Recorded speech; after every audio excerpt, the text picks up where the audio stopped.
Seterusnya, sebutan perkataan wahai anak-anakku. Sokrates dia berucap kepada ramai orang, jadi dia sebut wahai anak-anakku. Sedangkan Luqman dia cakap kepada anak dia seorang. Kalimahnya ya bunayya, maksud dia wahai anak kesayanganku. Dia cakap tu kepada seorang, bukan kepada ramai orang. Jadi nampak macam berbeza. Dan yang terakhir, kita petik begitu banyak kata-kata para ulama Islam tentang Luqman. Kesimpulannya, Luqman dengan Sokrates hidup pada zaman yang berbeza. Sokrates ni baru lagi, Luqman ni dah lama dah. Kemudian dari segi bangsa, Sokrates ni dia bangsa Rom, bangsa anak cucu keturunan Yafits, kan? Sedangkan Luqman dia bangsa anak cucu keturunan Ham, anak Nabi Adam yang nama Ham. Yang Sokrates anak Nabi Adam yang nama Yafits, Japheth. Jadi berbeza dari segi keturunan, dari segi bangsa. Kemudian dari segi makam, dari segi kubur, makam Luqman ni dipercayai berada di Syria, dekat Ramlah. Sedangkan kubur Sokrates ni ada di Athens, tapi tak tahu di mana. Dari segi pekerjaan pun berbeza. Luqman ni dia hamba, dia tukang kayu, dia penggembala. Sedangkan Sokrates dia tak buat kerja-kerja tu. Dan dari segi fizikal, Sokrates walaupun wajah dia bukan wajah orang yang kacak, tapi tak serupa dengan Luqman. Luqman ni dia negro, yang Sokrates ni orang putih. Jadi kita nampak tak ada persamaan. Jadi keputusan dia bergantung pada kita masing-masing. Yang mana yang kuat? Ada orang dia kata kuat yang persamaan. Jadi bagi dia keputusan dia, Luqman ialah Sokrates. Ada orang pula dia kata kuat dari segi tak sama. Dua tokoh berbeza. Bagi golongan ini, Sokrates dengan Luqman bukan orang yang sama.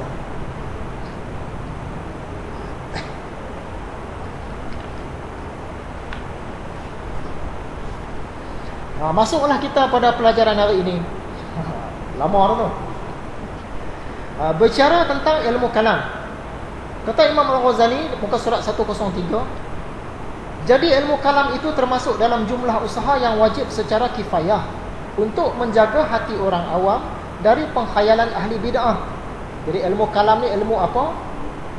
Dalam ilmu kalam ni dia ada banyak aliran, antaranya aliran Qadariyah, antaranya aliran Mu'tazilah, antaranya aliran Murji'ah, antaranya aliran Jabariyah, dan setengah ulama dia masukkan sekali aliran Khawarij dan aliran Syiah. Ada juga aliran Asy'ariyah dan aliran Maturidiyah. Tapi yang tepat yang digolongkan ke dalam ahli sunnah wal jamaah, Asy'ariyah dan Maturidiyah. Dua itulah. Yang lain-lain tu dia dah ada masalah. Ada masalah-masalah.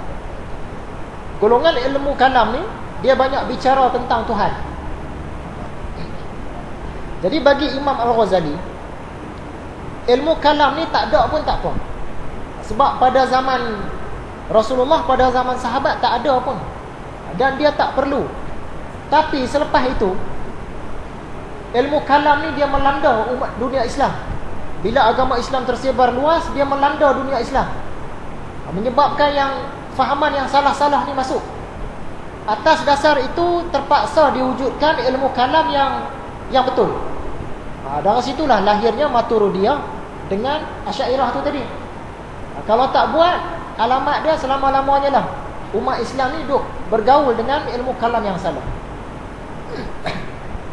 Jadi kalau ikut fahaman Imam Ghazali, ilmu kalam ni tak sepatutnya ada, tak payah ada pun tak apa.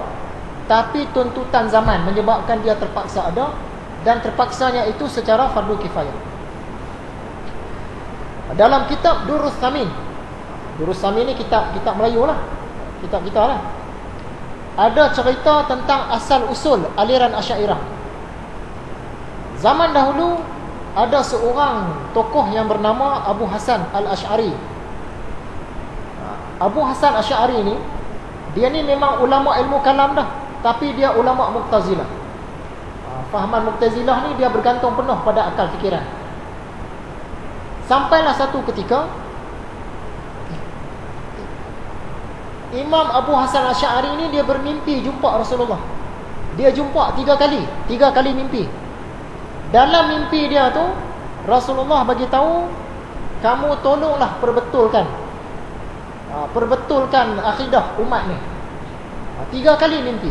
Mula-mula dia ingat main-main dia, tapi dah 3 kali mimpi, dia kata ni betul ke? Sejak itu dia pun mengasingkan diri dan dia buat kajian sendiri. Sedangkan sebelum itu dia berada dalam aliran Mu'tazilah ni 30-40 tahun. Dah sebati dah dengan diri dia. Dia buat kajian selama 15 hari lah. Dia bermunajat, dia buat kajian semua. Lepas 15 hari dia pun keluar, dia berucap di mimbar.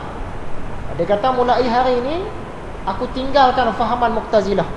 Sebagaimana aku menanggalkan pakaian ini. Dia ada jubah dia agaknya. Dia buka jubah dia, dia buang. Macam mana aku buang jubah tu, macam itulah aku buang aliran Mu'tazilah. Itu asal aliran Asy'ariyah. Kenapa ilmu kalam ni terpaksa ada? Imam Ghazali dia bagi contoh.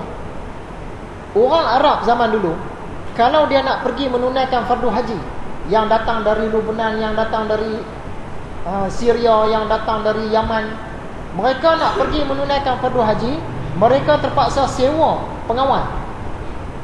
Macam bodyguard lah, kena bayar pengawal. Sebab apa? Di pertengahan jalan tu cukup ramai kaum perompak ni. Jadi bila orang nak pergi haji, orang akan tanya, dah siap dah ni, apa semua siap dah? Pengawal dah tempah belum? Bila di mana-mana pun orang tanya, pengawal dah tempah belum? Pengawal sepanjang perjalanan tu. Jadi pada zaman itu memang biasa sangat, orang nak pergi haji, pengawal tu masuk sekali, package. Seolah-olah keperluan pengawal ni termasuk dalam ibadah haji sekaligus. Jadi Imam Ghazali kata, memang pada zaman itu terpaksa sewa pengawal sebab keselamatan tak terjamin. Tapi seandainya lah satu ketika nanti keselamatan dah terjamin dah, macam sekarang lah, kita nak pergi menunaikan haji, tak payah pengawal pun tak apa. Sudah selamat dah, tak payah sewa pengawal peribadi dah. Dia kata kalau masa tu dah selamat dah, pengawal peribadi ni tak masuk pun dalam kerja haji. Tapi pada zaman dia, pengawal peribadi masuk dalam kerja haji sebab nak jaga keselamatan. Begitu juga dengan ilmu kalam, walaupun dia berkait dengan tauhid. Pada asalnya, pada zaman Rasulullah, pada zaman sahabat, tak perlu ilmu kalam ni. Tak ada pun tak apa. Tapi dia jadi terpaksa ada sebab ada masalah. Diserang oleh fahaman ilmu kalam yang salah ni, menyebabkan terpaksa dibuat ilmu kalam yang ikut ahli sunnah wal jamaah. Dari situlah lahirnya Asy'ariyah dan Maturidiyah. Macam mana pula zaman sekarang? Zaman sekarang lagilah mesti. Sebab apa? Anak kita bila dia buka saja internet, di dalam tu macam-macam aliran. Macam-macam aliran ada. Kalau zaman dulu kita boleh kekang, kita dengar di sana, di kampung sana tu Mu'tazilah, jangan pergi belajar sana. Di kampung sana Syiah Ismailiyah, jangan pergi belajar sana. Dengar kata di hujung negeri kita ni Ahmadiyah, Qadiani, jangan pergi sana. Tapi sekarang anak kita duduk dalam bilik, dia buka-buka, dah masuk dah fahaman tu, tanpa dia sedari pun. Orang tu duk cerita pasal agama, kerukunan, cantiknya beragama, lemah lembut apa semua. Dia seronoklah fahaman ni. Dia ajak Islam. Rupa-rupanya entah fahaman apa di belakang tu. Jadi kalau orang tanya zaman sekarang ni perlu ke tidak ilmu kalam ni, terutamanya Asy'ariyah dan Maturidiyah, memang sangat perlu. Memang sangat perlu. Zaman dulu, zaman Rasulullah dan zaman sahabat tak perlu. Sampai zaman Imam Ghazali dah perlu dah. Zaman sekarang lagi perlu.